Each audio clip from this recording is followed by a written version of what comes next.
गुरुर्ब्रह्मा गुरुर्विष्णुः गुरुर्देवो महेश्वरः गुरुः साक्षात् परब्रह्म तस्मै श्री गुरवे नमः। तस्मै श्री गुरवे नमः।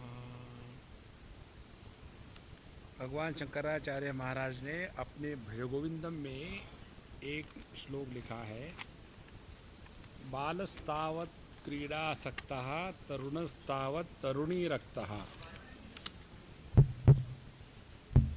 छिट्टी लगाओ।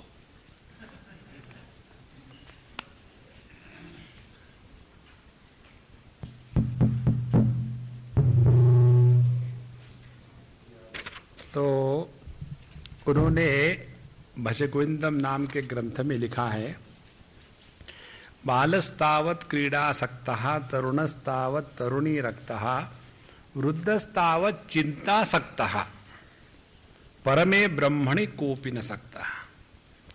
हम एक एक जगह में फंसे हुए। हम बिदर में गए थे,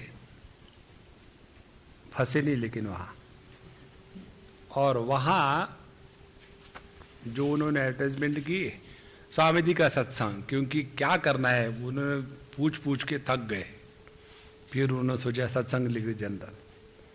जब वहां गए और स्वामी जी आप किस पर बोलेंगे हमको नहीं मालूम। मेरे स्वामी जी फिर हम क्या बताएं, कुछ मत बताओ। और वहां विषय निकला, कहीं फंसो मत बाबा। तो हम कहां फंसे हैं? बचपन देखा, जवानी देखी और बुढ़ापे में। तो बचपन में एक खेल कूद में, जवानी विषय भोग में, और बुढ़ापा चिंता करने में। एक बूढ़ी अम्मा थी, उसके बारे में उसके बूढ़े बच्चों ने बताया कि स्वामी जी आप हमारी मम्मी को बताओ, खामोखाम परेशान रहती है, कोई लेना न देना। तो ठीक है मम्मी, क्यों परेशान रहती हो? चिंता मत किया करो। उसने मुझे डांटा, एक तो बात मुझे आती है जीवन में, उसको भी ना करो तो करूं क्या? देखो पूरी जिंदगी इसी में नष्ट हो जाती है। अब ये चौथा श्लोक बताता है कि हम अपने जवानी के आगे जाने के बाद अब बुढ़ापे में क्या करते हैं। हर एक को इस श्लोक में स्वात्मानुभूति होगी। वार्धक्ये चेन्द्रियाणाम विकल गतिमतिश्चाधिदैवाधितापैः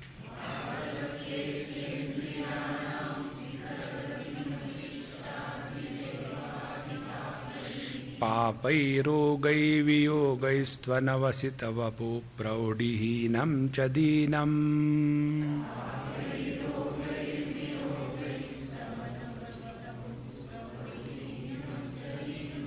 घड़ घड़ घड़ घड़ मिथ्या मोहाभिलाषैर्भ्रमति मम मनो धूर्जटेर्ध्यान शून्यम्।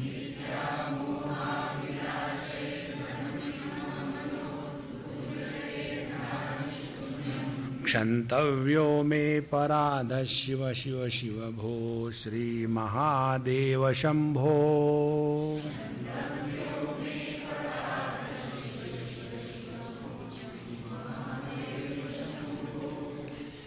वार्धक्ये इंद्रियाणाम विकल गति। अब बुढ़ापा आ गया। तो बचपन में खेलकूद में फंसे थे, जवानी में भोग में फंसे, अब बुढ़ापे में। यहां किस में फंसे हैं? इंद्रियाणाम विकल गति। जितने भी हमारे इंद्रिय है बुढ़ापे में, वार्धक्य, अब एक एक ने अपना डिपार्टमेंट बंद करना शुरू कर दिया है। एक बहुत बड़े इंटेलिजेंट चार्टर्ड अकाउंटेंट अमेरिका में आए। उन दिनों में हम वहां थे और बहुत सारे डॉक्टरों को दिखाया। उनका रोग ये था कि उनको कुछ याद नहीं रहती, और डॉक्टरों ने खूब पैसा लिया उनसे, और फिर वो कैसे तो भी उनके कन्या के थ्रू हमसे टकराए। बोले स्वामी जी मेरे पिताजी आए हैं इंडिया से उनको बड़ी बीमारी है, सब भूल जाते हैं और इसलिए वो परेशान है। बहुत डॉक्टर को दिखाया, कुछ निकला नहीं। क्योंकि पैसा तो निकला होगा ना, वो निकल गया, बीमारी कुछ नहीं निकली, सिद्ध हुई। हमने कहा हमको बुलाओ, एक खाना बस, ज्यादा कुछ नहीं। हम पहुंचे वहां, उनसे दोस्ती करी। फिर बोले स्वामी जी मेरी समस्या आपको मालूम है? मैंने सब मुझे मालूम, मैं भूलता नहीं, मुझे सब याद है। और फिर हमने उनको पूछा, जब आप जवान थे उस समय जितना खा के पचा सकते थे उतना आप पचा सकते हो क्या? बोले नहीं स्वामी जी, बचपन में एक लोटा घी पी जाओ तो कोई फर्क नहीं, अब घी का चित्र देखता हूं तो डायरिया हो जाता है। आप तो वही हो ना, मैं तो वही हूं। तो आपकी जो पाचन शक्ति है वो घट गई। उसके बाद बचपन में, जवानी में किसी ने कुछ नहीं भी कहा तो भी आप सुनते थे ना। अब कोई कुछ कहता भी है तो जरा धीरे धीरे बोलो, तो कान की शक्ति कम हो गई। तो एक एक शक्ति जो है इंद्रियों की धीरे धीरे बुढ़ापे के साथ कम होती है। स्मृति, यादगार, ये भी एक इंद्रिय है। बुढ़ापे में इसकी कमी होना अच्छा लक्षण है, बुरा नहीं है। जो लोग बुढ़ापे में अपनी बातें को भूल नहीं सकते वो नींद को नहीं प्राप्त कर सकते। और भूलना ये भगवान की दी हुई सबसे बड़ी देन है मनुष्य को। कल्पना करो आप यदि जिंदगी में भूलो ही नहीं कुछ, इस जन्म का याद है, पिछले जन्म का याद है, उसकी पिछले जन्म का याद है, उसकी पिछले जन्म का याद है, तो बड़ी मुश्किल हो जाएगी। तो हमने कहा देखो आप यदि भूल रहे हो तो कोई विशेषता नहीं, एक इंद्रिय और कम होगा, क्योंकि आपकी ट्रांसफर होने वाली है। जब ट्रांसफर होती है तो आदमी सामान बांधना शुरू करता है। सबसे पहले पुस्तकों को बांध के रख देना, सबसे पहले पैकिंग। उसके बाद में फर्नीचर का शुरू हो जाता है, फिर गद्दे शुरू हो जाते हैं, और आखिरी में खाने का, वो भी टिफिन बंद करके फिर खाना के बांध दिया और फिर चल पड़े। देखो हम लोगों का ट्रांसफर जब होता है ना तो ये तैयारी चल रही है। पहले कान को बांध के रख दिया, फिर आंखों को बांध के रख दिया, फिर डाइजेशन को बांध के रख दिया, फिर स्मृति को बांध के रख दिया, और आप अब बांध करके राम नाम सत्य है वही बाकी है, सब बन गया है। जब हमने उनको ये बात बताई, बोले स्वामी जी ये तो मुझे किसी डॉक्टर ने बताया ही नहीं। हमने कहा ये आपको कैसे याद रहा? किसी डॉक्टर ने नहीं बताया।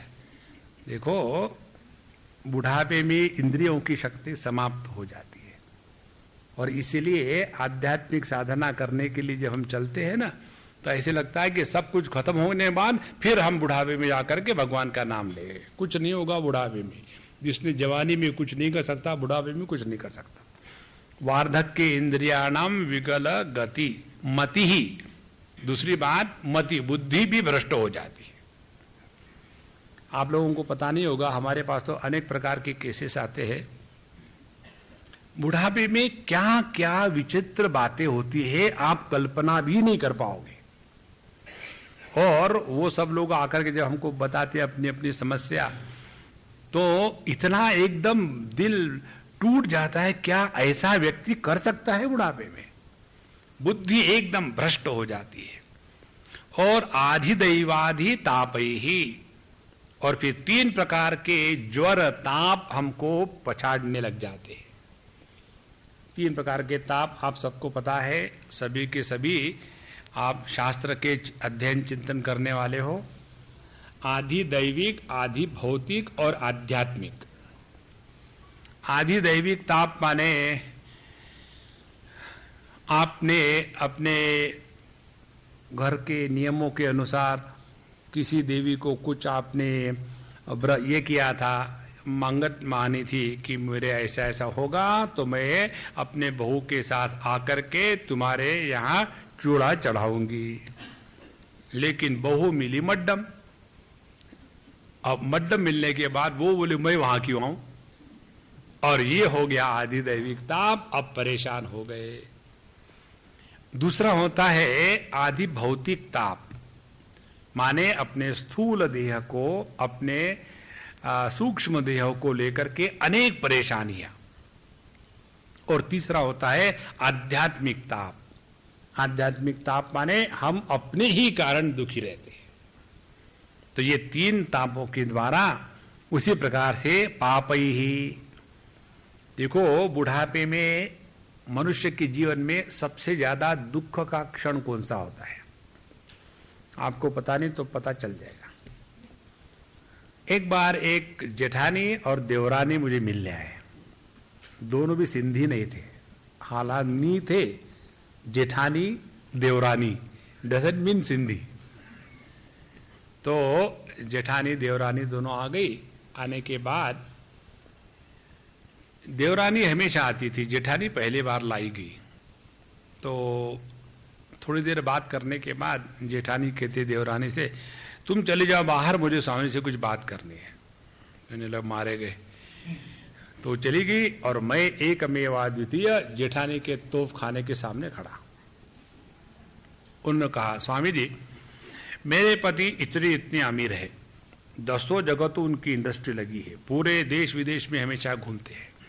मेरे 4 बच्चे हैं और चारों की शादियां हो गई है, सबको 2-2, 3-3, 2.5, 4-4 बच्चे, सभी के सभी स्वास्थ्य युक्त है, किसी को कोई परेशानी नहीं, कुछ नहीं। मुझे भी चेक बुक मिले हुए है ब्लैंक, 2 नौकर है, मेरी गाड़ी है, मैं जहां जाऊं कोई मुझे पूछने वाला नहीं, सब कुछ है। लेकिन पता नहीं मन में शांति नहीं है। क्या कारण हो सकता है? मैंने कई महात्माओं से पूछा, किसी ने कुछ बताया नहीं, कुछ नहीं, घुमा फिरा करके मैं ज्यों की त्यों। तो मैंने कहा, मम्मा मैं बताऊं सच की झूठ? मुझे पास दोनों उत्तर है। बोले, एक आध बार सच बोला करो। ठीक है, शुरू। फिर हमने उनको बताया, अम्मा आपकी स्थिति मालूम है कैसी है? आपको ये पता चल गया है, लेकिन आप इसको स्वीकार करने को तैयार नहीं। किसका पता चल गया है? आपके पतिदेव को आपकी आवश्यकता नहीं है, आपके लड़कों को आपकी आवश्यकता नहीं है, आपके जो पोते नाते हैं उनको आपकी आवश्यकता नहीं है, और इसीलिए आपको ये महसूस हो गया है कि I am the most unwanted furniture in the family. इसके कारण आपको अशांति हो रही है। ऐसा जब हमने कहा तो एकदम राग द्वेष युक्त उन्होंने तालबद्ध रोना शुरू कर दिया। बोले, स्वामी जी आपने हमारे हृदय को ही चोट लगाई। हमने कहा, हमने आपको पहले ही कहा था, सच बोलूं कि झूठ बोलूं? बोले, स्वामी जी आपने जो कहा है सच है, लेकिन ये बात आप किसको मत कहना। हमने कहा, अम्मा आप स्वयं को धोखा दे रही हो। ये जो बाहर की दुनिया की चीजें है, कोई किसी का नहीं होता है। यहां अपना यदि कोई है तो केवल प्रभु है, उसको पकड़ के रखो ना, कभी भी आपको अकेलेपन का रोग नहीं होगा। देखो, एक दूसरा उदाहरण देते, हमारे अच्छे मित्र है, पूरे जीवन में मियां बीवी साथ रहे और उनकी जो पत्नी थी, दुनिया के सब रोग उनके पर्स में थे, नाम गिना उनकी दवाई उनके पर्स में थी। डायबिटीज कहो, हार्ट कहो, किडनी कहो, ब्लड प्रेशर कहो, ऊपर का कहो, नीचे का कहो, हर की दवाई। और वो जहां भी बैठती थी वो अपना थैला खोल करके उसमें से ये दवाई वो दवाई, खाने से ज्यादा दवाई खाती थी, फिर भी मस्त थी, क्योंकि बचपन से सब रोगों के साथी हो गए थे।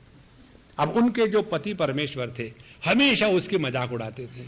चलो अब इसका रोगों का खाना शुरू हो गया, पहले ये रोगों को खाना खिलाती है फिर स्वयं खाती है, हमेशा मजाक करते थे और वो मस्त रहती थी। ऐसा होते होते एक समय ऐसा आया, एक दिन वो रात को सोई, सुबह उठी नहीं, मर गई। अब ये जो हमेशा पत्नी की मजाक करने वाले स्वास्थ्य युक्त थे, अब वो उस धक्के को सह नहीं सके। उसके बाद वो अपने जीवन में एक इंसेन पागल के तरह से अब जी रहे हैं। देखो, क्योंकि हमेशा लोगों के बीच में रहते रहते रहते आदमी एकदम क्रीपर बन जाता है। देखो, अकेले रहो लेकिन अकेलापन कभी महसूस नहीं होना चाहिए। Those who suffer the loneliness of their life, they have never done any spiritual practice. बुढ़ापे में जाकर के ये सबसे बड़ा रोग है। तो आधी दैविक, आधी भौतिक, आध्यात्मिक जो रोग है वो यही रोग है कि मुझे कोई नहीं चाहता। और सबसे बड़ी जीवन की उपलब्धि ये है कि मुझे सब कोई चाहता है। देखो, एकदम भिन्न इसकी दिशा है। तो वार्धक्य इंद्रियाणाम विगल गतिमति, इंद्रियों का तेज समाप्त होने के कारण भोग कर नहीं सकते, अनेक प्रकार के रोग आकर के पछाड़ने लग जाते हैं और अनेक प्रकार के जो पाप है ये सबसे बड़ा पाप है। वाल्मीकि रामायण पाप की परिभाषा देते हैं, अन्यथा संतमात्मानम अन्यथा प्रतिपद्यते किम तेन न कृतम पापम चोरेण आत्मा अपाहना। प्रश्न पूछते हैं। हम है कुछ और अपने को समझते कुछ और ही है। देखो, यदि मैं आप सबके सामने बात करते समय स्त्री के भाषा का प्रयोग करने लग जाऊं, अभी मैं कमरे से उठ के आई तो आप कहेंगे स्वामी जी को क्या हो गया? मुझे कुछ नहीं हुआ, मैं वहां गई थी तो पैर फिसल के गिर गई, अच्छा हो गया मेरी साड़ी नहीं फटी। तो आप कहेंगे कुछ गड़बड़ हो गई है, क्योंकि मैं हूं पुरुष और यदि भाषा स्त्री की करूं तो वो महापाप होगा। उसी प्रकार से हम है सच्चिदानंद पर ब्रह्म परमात्मा और व्यवहार करते हैं कि मानो मैं देह हूं, मैं इंद्रिय हूं, मैं मन हूं, मैं बुद्धि हूं। यही तो सबसे बड़ा पाप है। पूरी जिंदगी भी हमने पाप में ही रहे। देखो, आध्यात्मिक जीवन का तात्पर्य क्या है? So far we were living as body, as mind, as prana. Now we should start living through the body, through the mind, through the prana as consciousness. जिस दिन हमारे जीवन प्रणाली में चैतन्य की प्रधानता आएगी उस दिन हमने अपने पापों का प्रक्षालन किया है। देहात्म बुद्धि से रहना यही सबसे बड़ा पाप है। तो पाप ही फिर देह के साथ तादात्म्य करके रहेंगे तो क्या होगा? रोग ही, उसके साथ रोग अपने आप आ जाएंगे। तो देह को रोग होया, मुझे रोग हो गया, और उसके बाद और वियोग ही, बुढ़ापे के ये सब रोग है। कौन सा रोग है ये वियोग का रोग? अभी हम उनके यहां से चाय पी के आए तो क्या हो गया? फोन आया। क्या फोन आया? वो चले गए। अभी स्वामी जी अभी हमने चाय पिया। तो what do you want to say? क्या आपके चाय पीने के बाद उन्होंने मरना नहीं? देखो, हमारे साथ पढ़े थे, हम साथ साथ थे। फिर दूसरी न्यूज आती है, हमारे चाचा वो भी चले गए। दूसरा झटका, तीसरा झटका बैठता है। कोई अपना और अपने से उम्र में छोटा, उसकी भी विकेट डाउन हो गई। ऐसी ही एक बात बंबई की है। एक कोई गुजराती हमारे मित्र है, वो हमको ले गए। उनका एक मित्र मर गया था। स्वामी जी आप चलो वहां, हमारे बड़े घनिष्ठ मित्र थे और आप चलो। उन्हें चलो, हम गए वहां। जाने गया स्वामी जी कुछ बोलो। ने किसके साथ? मुर्दे के साथ कि तुम्हारे साथ? मुर्दा सुनेगा नहीं और तुमने सुना नहीं। स्वामी जी आपको यहां भी सूझता है ना, चुप बैठो, 2 मिनट मुंह फुला के बैठो, फिर चल पड़ो यहां से। और जब हम निकले उसके बाद हमको कहते, स्वामी जी अब पता नहीं हमारा नंबर कब आने वाला है। हमको इतना गुस्सा आया, हमने कहा काका रुको गाड़ी, मैं तुमको अभी मारता हूं, रुको। तो गाड़ी इनको उन्होंने बगल में की। हमने कहा आप बड़ी डिंग हाँकते हो, पिछले 40 साल से हम वेदांत का श्रवण कर रहे हैं, वेदांत का श्रवण कर रहे हैं। देखो, वेदांत का श्रवण करने के बाद मृत्यु की कल्पना अपने बारे में और दूसरे के बारे में मन में प्रवेश की तो हमने वेदांत का खाक अध्ययन किया है। देखो, ये एंटरटेनमेंट तो होता है, but that is not the truth. इसीलिए वियोग ही एक एक छोड़ के चला जाता है।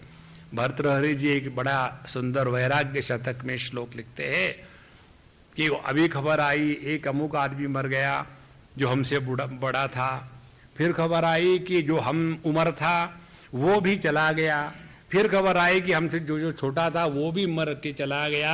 अब मेरी स्थिति ऐसी हो गई कि एक नदी के किनारे रेत के टीले पर एक वृक्ष के जैसा मैं खड़ा हूं और नीचे से पानी वहां से रेत धीरे धीरे हटा रहा है। अब पता नहीं कब रेत और निकल जाएगी और कब मेरा ये जीवन का वृक्ष है उस नदी में गिर के बह जाएगा। देखो, पापई रोगई वियोगई स्तवन वसित वपुहु, और बुढ़ापे में फिर हर एक प्रकार के रोग आते हैं, यहां दर्द वहां दर्द, हाथ लगाओ वहां दर्द। बुढ़ापे के जो दर्द है उसमें से सबसे बढ़िया दर्द है घुटनों का दर्द। और हमेशा वही कहीं भी स्वामी जी पता नहीं ये घुटने इतने दुखते क्यों है। अब ये प्रश्न ही गलत है। हमारे एक पंजाबी अम्मा, उसको हमने पूछा था जब वो हमारे पीछे ही पड़ी, अरे क्यों, मैंने क्या पाप किया था कि मेरे घुटने दुख रहे।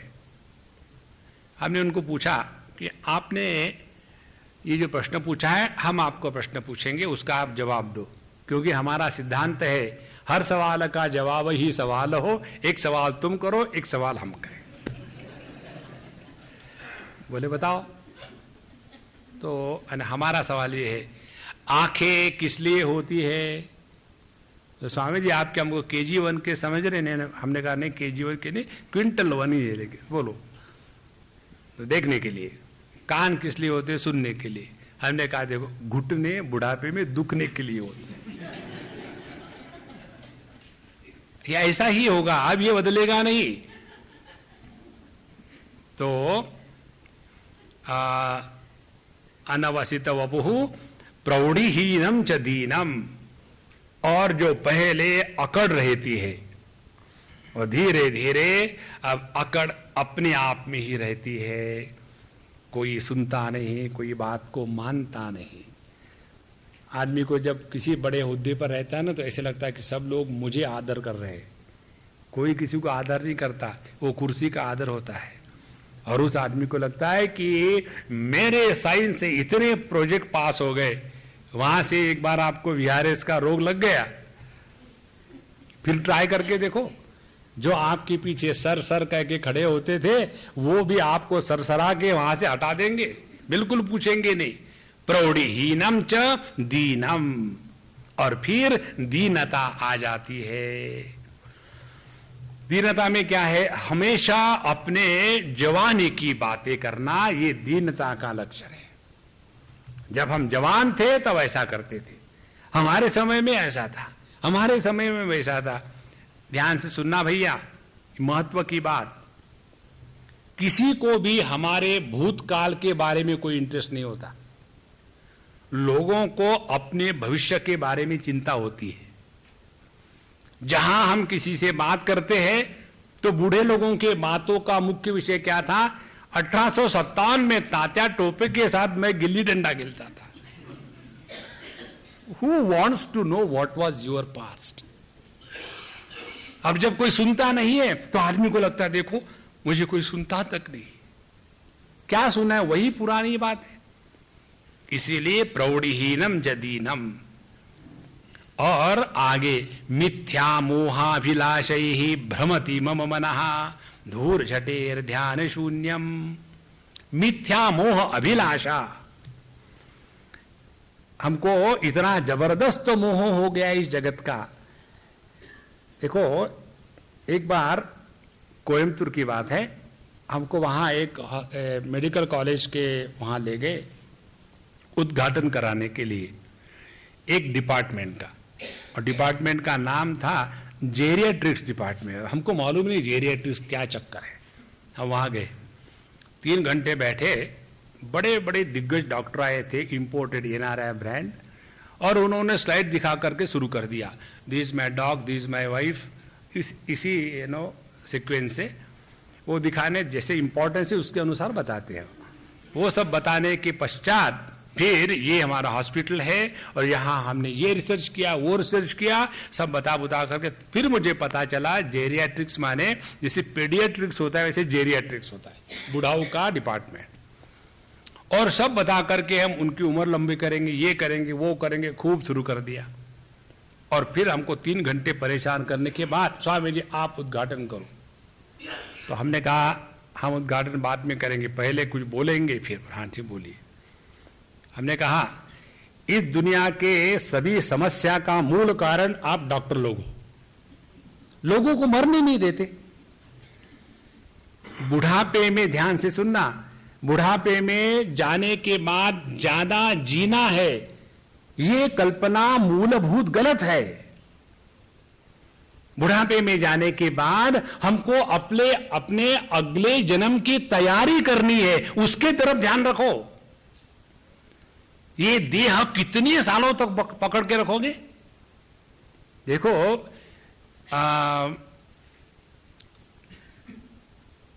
शंकराचार्य जी के पहले, माने 100 years बिफोर क्राइस्ट, एक बहुत बड़े योगी हो गए जिनका नाम था चांगदेव। वो 1400 साल जिंदा रहे, उनको कायाकल्प की विद्या हासिल थी। हर 100 साल के बाद, जैसे ये जो सांप होता है अपनी चमड़ी निकाल करके फिर ताजा हो जाता है, इसीलिए सांप हजारों साल जीता है। तो उन्होंने भी वो कायाकल्प की सिद्धि प्राप्त कर ली थी। 100 साल हो गए, 200 साल हो गए, 400 साल हो गए, 1000 साल हो गए। अब कब तक उसी मुर्दे में बैठे रहोगे? और 1400 साल होने के बाद फिर उनको ये समझ में आया, और फिर जाकर के उन्होंने ज्ञानदेव महाराज को पत्र लिखा। लेकिन पत्र में लिखे तो क्या लिखे? बच्चा करके छोटा लिखे या बड़ा कह के उसको तीर्थ रूप लिखे? खाली खाली कोरा कागज भेज दिया। उसके ऊपर संत ज्ञानेश्वर महाराज ने उनको 65 लाइनों में एक पत्र लिखा। बहुत सुंदर उपदेश है। और वो सुनने के बाद जब ये इनको मिलने को आए तो बड़ा अपने साथ ऐश्वर्य लेके आए। शेर पर बैठ करके हाथ में सांप का चाबुक, चारों प्रकार के जानवर दुनिया भर के उनके साथ चल रहे, अपने सिद्धियों के साथ आए। और उस समय जब इनके पास आए, ज्ञानेश्वर के पास, उन्होंने कहा देखो मैं तुमको उपदेश कर नहीं सकता, मेरी छोटी बहन है, उनके पास चले जाओ। 1400 साल के योगी इतने साल तक अपने शरीर को पकड़ के रखे, लेकिन आखिर में हुआ क्या? ध्यान से सुनना। भौतिक जीवन में और आध्यात्मिक जीवन में यही मूलभूत फर्क है। भौतिक जीवन आपको देह को बांध के रखता है, और आध्यात्मिक जीवन जिंदा जी अपने देह से अलग होकर के रहने की विद्या प्रदान करता है। अलेक्जेंडर द ग्रेट जब इंडिया में आया तो उसने सुना कि यहां बड़े बड़े महात्मा हैं, तो एक महात्मा को मिले, तो महात्मा ने उसकी तरफ देखा तक नहीं, तो उसको बड़ा गुस्सा आया। बोले मालूम है मैं कौन हूं? तुम ऐसा व्यवहार करते हो तो मैं तुमको तलवार से काट के गिरा दूंगा। उस महात्मा ने कहा उस देह को जब तुम जैसा गिरते हुए देखोगे वैसा हम भी गिरते हुए देखेंगे। ये जो अभय सिद्धि है, ये देहात्म भाव से ऊपर उठने की बात है। इसलिए हमने वहां बताया, फिर देखो आप लोग बुढ़ापे में लोगों को दुखी करने का कारखाना खोल रहे हो। उनको बुढ़ापे में ऐसे ही विचार दो, आप ये जो है ना शरीर, भागवत का विचार है, सुबह में बनाया हुआ खाना अमेरिका को छोड़ करके शाम तक के सड़ जाता है। अमेरिका में खाना सड़ता नहीं, महीने भर तक निकाल करके फिर फ्रिज में डालते, फ्रेश फ्रॉम द फ्रिज, ठा हो गया कि गर्म हो गया, खाना खा के जो बचा है फिर वो अंदर चला जाता है। तो ऐसा जो खाना सुबह बनाओ शाम को सड़ जाता है, ऐसे खाने से बना हुआ ये जो शरीर है ये नित्य रहने वाली वस्तु नहीं है। फिर भी हम चाहते हैं इसी को पकड़ के रखना। देखो, हमारे युधिष्ठिर जी को यही प्रश्न पूछा था कि जगत में सबसे बड़ा आश्चर्य क्या है? तो उन्होंने कहा आश्चर्य यही है, अपने कंधे पर ले जाते हैं राम नाम सत्य है, 2 मिनट के लिए भी वहां वैराग्य नहीं, फिर अपना वही तमाकू वही चूना। अरे मैं जल्दी जल्दी में चूना लाना भूल गया, तुम्हारे पास है क्या? देखो, तो मिथ्या मोह अभिलाषई ही, और आगे अभिलाषा होती है मेरे पास इतनी धन है, इतना दौलत है, सब कुछ मेरे काम, कोई किसी के काम नहीं आता। यदि काम कोई आता है तो अपना ध्यानाभ्यास और अपना नाम स्मरण और वो प्रभु का चिंतन, चाहे जो नाम लगा लो कोई फर्क पड़ता नहीं, वही असली बात है। लेकिन मिथ्या मोह अभिलाषई ही। हमारे एक बड़े अच्छे मित्र है, उनकी तरफ देखकर हमको बड़ा आनंद आता है। उन्होंने अपने आप को ये दुनिया से ऐसा अलग कर लिया है। हमको एक बार मिले कलकत्ता में, हमारी बहू ऐसी है, हमारी सास ऐसी है, हमारी दादी सास ऐसी है, हमारे ससुर ऐसे है, सबको मारो गोली।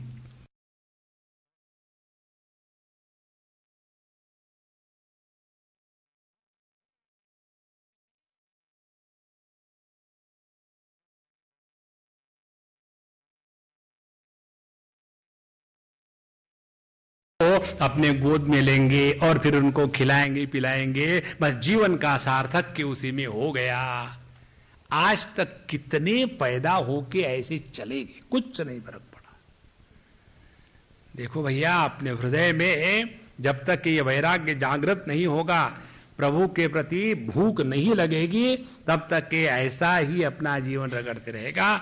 मिथ्या मोह अभिलाषई ही भ्रमति मम मनहा, मेरा मन भटक रहा है। और धूर्जटे है ध्यान शून्यम, धूर्जटी माने शिव जी, तो शिव जी का ध्यान करने में मन नहीं लगता। देखो, मना सज्जना भक्ति पंथे जिजावे, 205 श्लोकों में समर्थ रामदास स्वामी ने अपने मन को समझाया। जितने भी साधु संत है उनका ध्यान केवल अपने मन को ठिकाने पर लाने में है। इस दुनिया को आज तक कोई नहीं बदल सका, इस दुनिया का आज तक कोई भला नहीं कर सका। ये दुनिया हमेशा ऐसी ही रही है और ऐसी ही रहेगी। जो अपना भला नहीं कर सकता वो किसी का भला नहीं कर सकता। हमको इसीलिए कई जहां जाते एक ही चक्कर, स्वामी जी आपके, अभी हम चेन्नई गए थे, मद्रास, स्वामी जी आपका एक सेंटर यहां खोल देंगे हम लोग। हमने कहा देखो सेंटर कितने होते हैं, सेंटर एक ही होता है। There can not be many centre, centre is only one.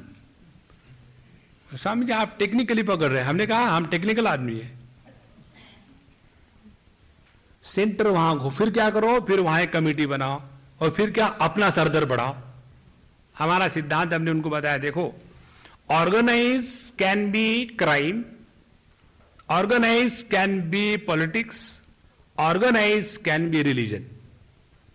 तो what is organise religion? Organise religion is organise crime, playing politics is called as organise religion. उस चक्कर में मत पड़ो। ध्यान देना है हमको स्वयं को ऑर्गेनाइज होकर के अपना उद्धार करना है। तो मिथ्या मोह अभिलाषै ही भ्रमति मम मनः धूर्जटे हे ध्यान शून्यम।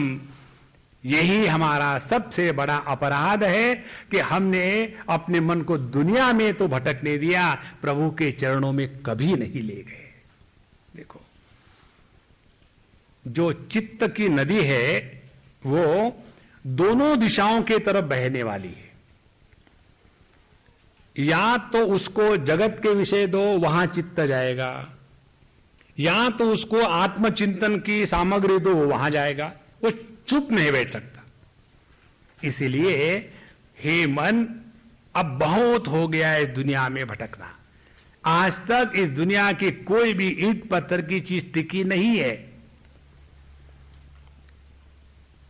दिल्ली में कुतुब मीनार है, उसके अगल बगल में खंडहर है। एक बार हम काफी बच्चों को ले गए थे, बहुत पुरानी बात है। वहां गए और सब बच्चे खेल कूद रहे थे, देख रहे थे, हम आइसक्रीम खा रहे थे।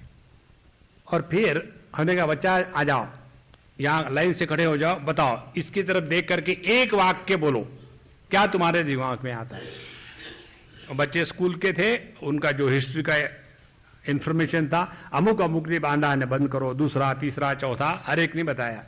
और फिर हमको समझ, अब आप बताओ। हमने कहा, हाँ हमने ये देखा है इसमें, जब जिसने भी ये बांधा होगा उसको लगता होगा कि मैं कितना 30 मार खा हूं, मेरे जैसा तो कोई होगा ही नहीं। यहां राम की अयोध्या नहीं रही, कृष्ण की द्वारका नहीं रही, अपने ये 10 बाय 10 का फ्लैट नहीं रहने वाला है। रहने वाला यदि कुछ है तो केवल प्रभु का नाम स्मरण, उसको पकड़ के रखो बाबा, बाकी सब बकवास है। आखिर दम तक उसी में फंसे है। यहां एक फ्लैट, वहां एक फ्लैट, सब जगह फ्लैट ही फ्लैट है, टायर तक फ्लैट हो जाता है। मिथ्यामोह अभिलाषै ही भ्रमति मम मनः, धूर्जटेर ध्यान शून्यम क्षंतव्यो में पराद शिव शिव शिव भो महादेव शंभो। तो करना क्या है, अपने को तैयार करना है। किस लिए, अब यहां से जाना है। लगता नहीं देश बिराना है। कबीर जी महाराज का भजन है, अब कब तक इस बिराने देश में लगे रहेंगे। हम जहां से आए हैं वहीं जब जाएंगे तब हमको शांति मिलेगी। देखो, आपके पास कितना भी पैसा धन दौलत कुछ भी रहे, आप कहीं भी चले जाओ, आपको असली शांति मिलती है जब आप खर्राटे की नींद सोते हो तब। क्योंकि ये मन नाम का जो पक्षी है ये खूब भटकता है जागरण स्वप्न सुषुप्ति में, और ये मन नाम का पक्षी जब आकर के अपने स्वरूप में स्थित होगा तभी उसको शांति मिलेगी। इसी प्रकार से अब हम अपने आप को तैयार करें। अभी हम कुछ दिनों के पहले वहां गए थे अपने विले पार्ले में, एक सोसाइटी ने हमको बुलाया था लेक्चर देने के लिए, किसी का कोई बर्थडे वगैरह होगा, और बहुत बड़ा आयोजन किया, काफी लोग आ गए माइक मुक लगा करके, और हमारा मौज में रहो का धंधा शुरू हो गया। और उन्होंने बताया कि हम कौन है क्या है, ये हमारी सोसाइटी है वैकुंठ सोसाइटी, हम यहाँ के अमुक अमुक लोग हैं, सब कुछ बता दिया। और फिर हमको बताया, हमने कहा वैकुंठ वासियों जय हो। अब आपको क्या बताऊं मैं, आप तो वैकुंठवासी हो गए हो। आप देखो, ध्यान से सुनना, हम सब लोग इस कैंप के लिए जो आ रहे थे, फार्म फुरम भर लिया, तो दुख हो रहा था क्या? आपको भी खुशी, और आपसे ज्यादा आपके घर वालों को खुशी, मम्मी जा रही है।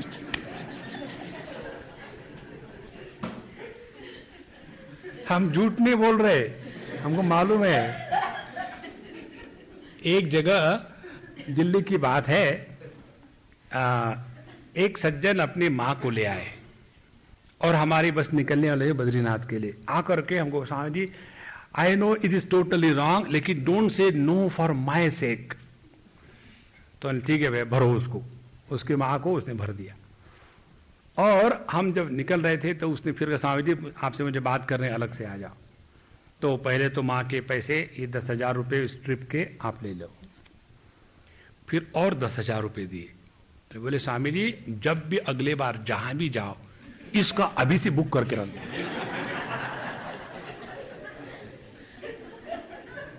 देखो महाराज, तो जब हम लोग यहां आ रहे थे तो कितने खुश थे कि जाना है, और जब जाने की खुशी होती है तो क्या किया, तैयारी शुरू कर दी।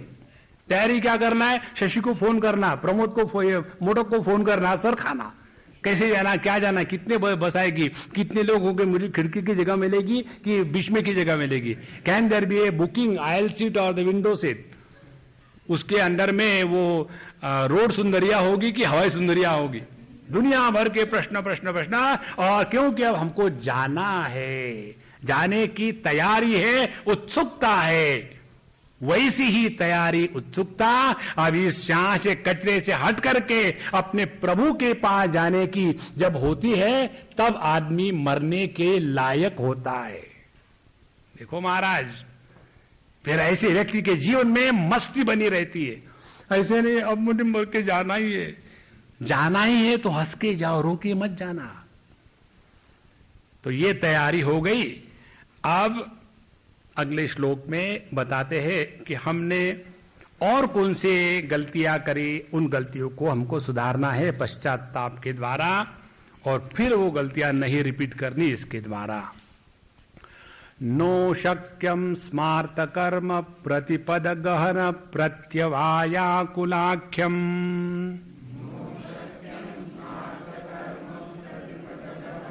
प्रत्यवायाकुलाख्यम श्रौते वार्ता कथम मे द्विजकुल विहिते ब्रह्म मार्गे सुरारे।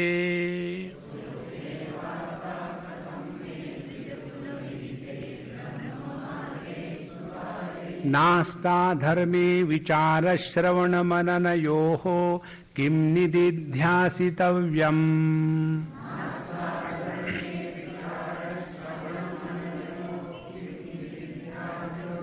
क्षन्तव्यो मे पराद शिव शिव शिव भो Shri Mahadev Shambho.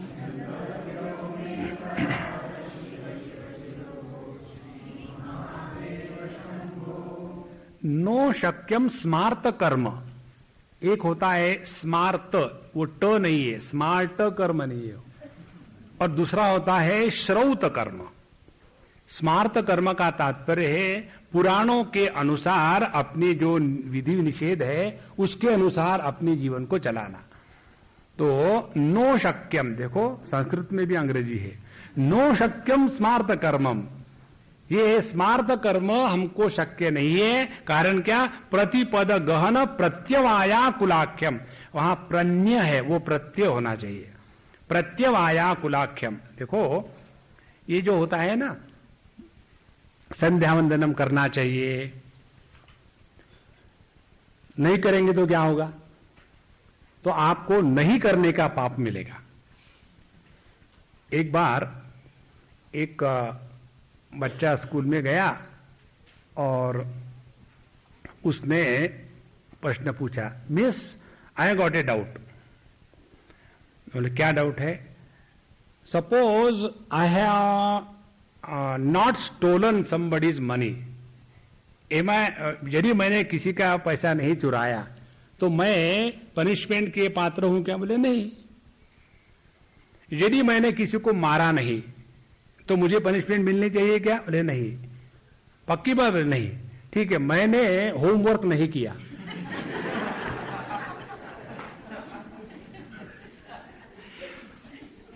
The sin of omission is called as प्रत्यवाय दोष। तो जो काम हमको करना है वो आप करोगे तो कुछ नहीं मिलेगा। जैसे आपको ऑफिस में टाइम पर जाना है, तो आप ऑफिस में टाइम पर जाओगे तो आपको कुछ नहीं मिलेगा, आपको जाना ही पड़ेगा। लेकिन नहीं जाओगे तो पनिशमेंट मिलेगी, तो उसको कहते हैं प्रत्यवाय दोष। तो यह स्मार्त कर्म, इसमें हमेशा प्रत्यवाय दोष का बहुत बड़ा दोष है। ऐसा करना ही चाहिए, नहीं करेंगे तो दोष होगा, ये नहीं करेंगे तो वो दोष होगा। तो प्रतिपद हर एक क्षण क्षण पर प्रत्यवाय कुलाख्यम, इस नाम के अनेक दोष स्मार्त कर्म के साथ लगे हुए हैं।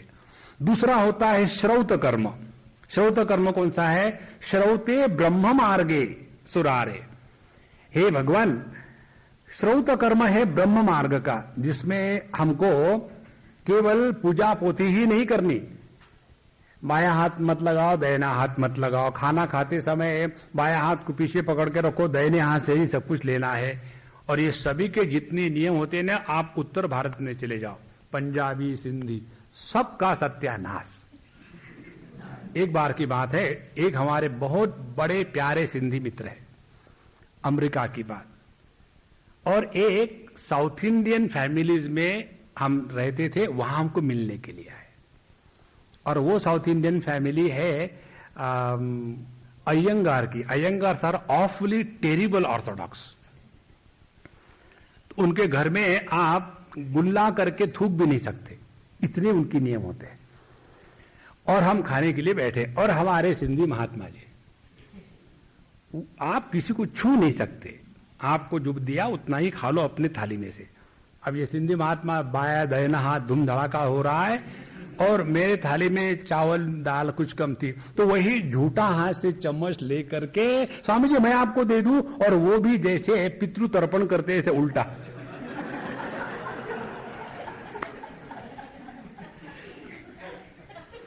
और ये जब हुआ तो उस घर का जो बुढ़ाऊ था उसने आत्महत्या करने की सोची, अब मैं नहीं रह सकता इस घर में। और वो सिंधी से, बाबूजी आपको भी चाहिए?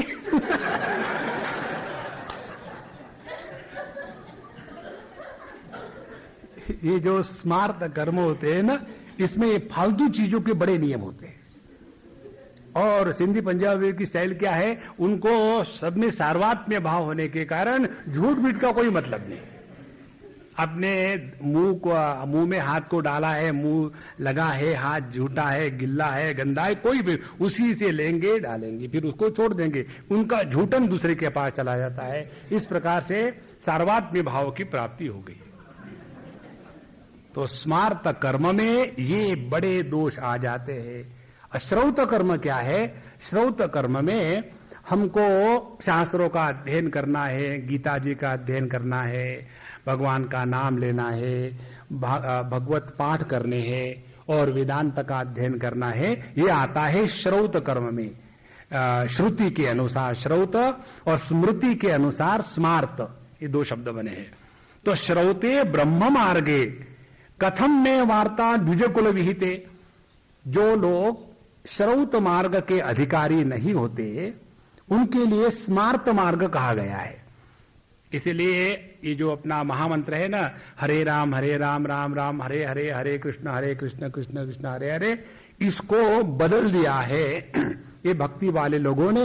पहले कहेंगे हरे कृष्ण कृष्ण कृष्ण हरे हरे, हरे राम राम राम हरे हरे, क्योंकि ये जो वैदिक मंत्र है, इस वैदिक मंत्र का उच्चारण करने का अधिकार सबको नहीं होता, और इसीलिए ये अधिकार के हानि के कारण उन्होंने उस मंत्र को उल्टा कर दिया, और वो सब उसको कह सकते हैं। तो जो श्रौत मार्ग है वो सब के लिए नहीं है, वो द्विजकुल विहिते में।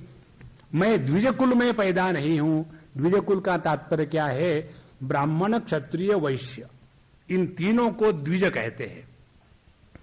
जो यज्ञोपवीत करने के अधिकारी है उनको द्विज कहते हैं। हमारे मनु महाराज कहते हैं, जन्मना जायते शूद्रः संस्कारात् द्विज उच्यते, वेदाभ्यासी भवेत विप्रहा ब्रह्म जानाति ब्राह्मणः।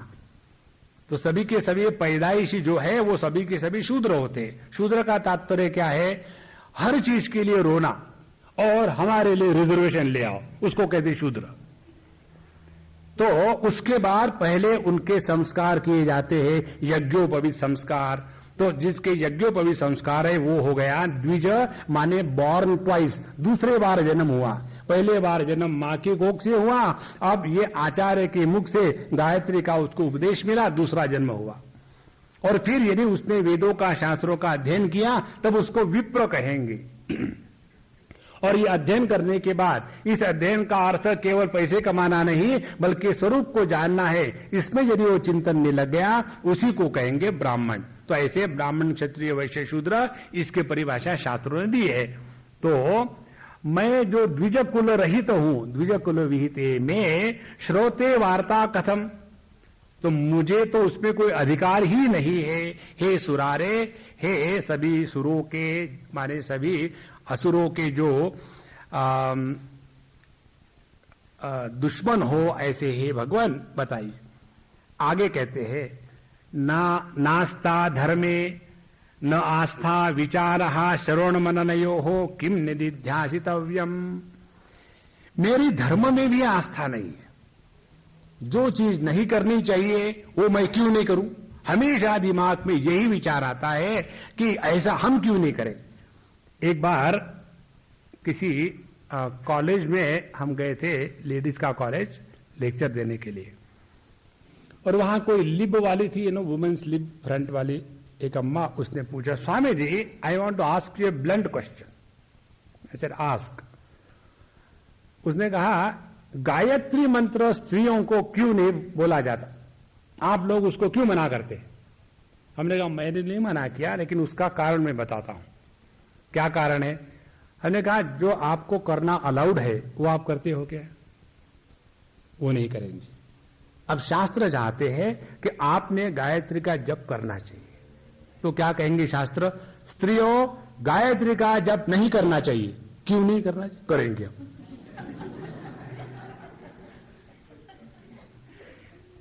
देखो, आस्था धर्मे न, जो हमारे लिए विहित है वो तो हम नहीं करेंगे, और दूसरा जो कर रहा वो हमको करना है। यही तो अपने अधपतन का कारण है। देखो, शास्त्र के लिए ऐसा कोई नहीं कि ब्राह्मण क्षत्रिय वैश्य शूद्र श्रेष्ठ कनिष्ठ है, ये तो अपने राजनीतिज्ञों की देन है अपने देश को। कहीं भी ब्राह्मण क्षत्रिय वैश्य शूद्र इनमें भेद और इनमें अच्छा बुरा कहने का शास्त्रों में वर्णन ही नहीं है। तो न आस्था धर्मे न श्रवण मननयो हो विचारहा, ना तो मैंने कभी जाकर के श्रवण किया है, ना जाकर के मैंने श्रवण के बाद उस पर चिंतन किया है, मनन किया है। देखो, तीन दोष हमारे जीवन में रहते। एक, मुझे कुछ मालूम नहीं है तो सत्संग करो, और सत्संग तो किया लेकिन कुछ समझ में नहीं आता तो उसके ऊपर मनन करो। क्या हो जाता है, रोटी बनाना सीखना है तो किसी से सीखना पड़ता है, अकाउंट्स का काम सीखना है तो किसी से सीखना पड़ता है, कंप्यूटर चलाना है तो किसी से सीखना पड़ता है। जहां आध्यात्मिक बात आ गई, ऐसे लगता है कि चटमंगनी पड़ गया, तो हम लोग इतने दिनों से क्या वहां आजामत कर रहे थे। देखो, श्रवण के बाद जितने संशय मन में रहेंगे, उन संशयों को निकालने की जिम्मेदारी जिसने श्रवण किया है उसी पर है। हमारे मन के संशय दूसरा नहीं निकाल सकता। कई बार लोगों को प्रश्न पूछने की बड़ी लगी रहती है, उनका दोष नहीं, हम ही क्वेश्चनेबल है। जहां दिखे प्रश्न पूछ लेते हैं। देखो, हम प्रश्न जब पूछते हैं ना, तो हमको केवल उत्तर मिलेगा, समाधान नहीं मिलेगा। समाधान आपको स्वयं को ढूंढना है। जो व्यक्ति स्वयं अपने प्रश्नों के समाधान के लिए चिंतन करने की क्षमता नहीं रखता, वो बौद्धिक आलसी है। Don't give up, think how it can be, why not, why yes. जितना आप चिंतन करोगे तो आपको धीरे धीरे जितनी ग्रंथियां हैं ज्ञान की खुलने शुरू हो जाएगी। तो 1 घंटा श्रवण किया, 22.5 घंटे मनन किया, तो 23.5 घंटे हो गए, और उसके कारण 23.5 घंटे एक ही चिंतन रहा, उसको कहेंगे निधिध्यासन। और फिर जो आधा घंटा बचा रहता है उसमें ध्यानाभ्यास किया, तब जाकर के 24 घंटे का हिसाब पूरा होता है। तो न धर्मे आस्था न श्रवण मननयो हो विचारे आस्था। ना तो हमको श्रवण में आस्था है, ना तो मनन करने में है, और फिर किम निधिध्यासितव्यम, फिर हमको लगन किसकी लगेगी। देखो, निधिध्यासन का अर्थ मेडिटेशन नहीं है। निधिध्यासन माने एकतानता वृत्ति की, अब मुझे परमात्मा के सिवा कुछ नहीं चाहिए। देखो, एक बार भगवान रामचंद्र जी जब लंका गए तो युद्ध के पहले जाने के पहले ऐसे लेटे हुए थे लक्ष्मण जी के गोद में, और सामने आकाश में चंद्रमा लटक रहा था, पूर्णमासी थी। तो उन्होंने कहा कि ये चंद्रमा को देख करके क्या तुम्हारे मन में विचार आते हैं? एक एक को बताया, एक ने ये बताया, एक दूसरे ने वो बताया, तीसरे ने तमुक बताया, और जो जो विचार बताए उससे पता चलता है कि उस व्यक्ति के मन में किसका चिंतन चल रहा है। देखो, एक हमारे मित्र हमको एक बार ले गए किसी जगह, वो हम, उनकी पत्नी, उनके 2 बच्चे, हम 5-6 लोग गए एक हिल स्टेशन पर। वहां जाने के बाद बहुत बड़ा एकदम बंगला उंगला ले लिया और कहा साहब जी हम अभी जाके आते, आप लोग रहो, मैं अभी 2 घंटे में वापस आता हूं। गए, गाड़ी भेज दी कि मैं अभी शाम को आऊंगा, आप घूमने चले जाओ। हम चले घूमने। आने के बाद स्वामी जी बस मैं गया, अब फाइनल करके आया, हमने एक होटल का डील साइन कर दिया है, कल आकर के आपको उसका उद्घाटन करना है। वहां हम गए थे वैकेशन के लिए, लेकिन वहां जाकर के इस महात्मा ने पूरा सर्वे किया, देखा यहां वेजिटेरियन रेस्टोरेंट अच्छा चलेगा, तुरंत किसी के साथ बड़बड़का करके एक वहां अपना बिजनेस का झंडा गाड़ दिया। देखो, उसको कहते निधिध्यासन, पैसे के लिए। इसी प्रकार से जब हमारा मन हमेशा परमात्मा के प्राप्ति के लिए लगेगा तब उसको निधिध्यासन करेंगे, और ये हमने कभी किया नहीं। इसलिए भगवान अब हमारे इस अपराध को क्षमा करो। अपराध को क्षमा करो माने क्या? अब हम अपने जीवन के जितने दिन बीते हैं सत्संग में लगाएंगे। ध्यान से सुनना, व्यक्ति को सत्संग में जाने में दुख होता है कई लोगों को। कारण मालूम है क्या है? कारण ये है, हमारी जो जो धारणाएं हैं वो धारणाओं को सत्संग में जाने के बाद उसकी धुनाई होती है। हमने धारणा बना के रखी थी, जब हम जाते हैं सामाजिक कार्य में तो हमारा इंट्रोडक्शन होता है, ये अमुक अमुक यहाँ के रिटायर्ड है और इन्होंने ये तीर मारी, इन्हीं के समय में वहां का वो पुल टूट के पड़ा था, उन्हीं के समय में यहाँ इतने वहां का पैसे का घोटाला हो गया था। तो ये वही महात्मा जी है और ये महात्मा जी को अच्छा लगता है। और जब सत्संग में जाते हैं तो वहां गधे घोड़े एक लाइन में, कोई किसी को पूछता नहीं। क्यों? कि सभी के सभी प्रभु के मार्ग पर चल पड़े हैं। वहां व्यक्ति के अस्मिता को ठेस पहुंचती है और फिर आदमी घबराने लगता है। इतना सारा जिंदगी में मैंने ये किया, मैंने वो किया, और फिर ऐसे लोग अपने इस अहंकार की पूर्ति के लिए जाएंगे लायंस क्लब में, टाइगर्स क्लब में, बफेलो क्लब में, ईव्स क्लब में। वहां जाकर के बस मैं ये था, मैं वो था, मैंने ये किया, मैंने वो किया। इसलिए सत्संग में जाओ बाबा और अपने सब चीजों को छोड़ दो, इसे कोई मतलब नहीं। असल में यदि कोई चीज अपनी है तो केवल प्रभु है, उसको मत छोड़ना। तो क्षंतव्यो में पराद शिव शिव शिव भो श्री महादेव शंभो।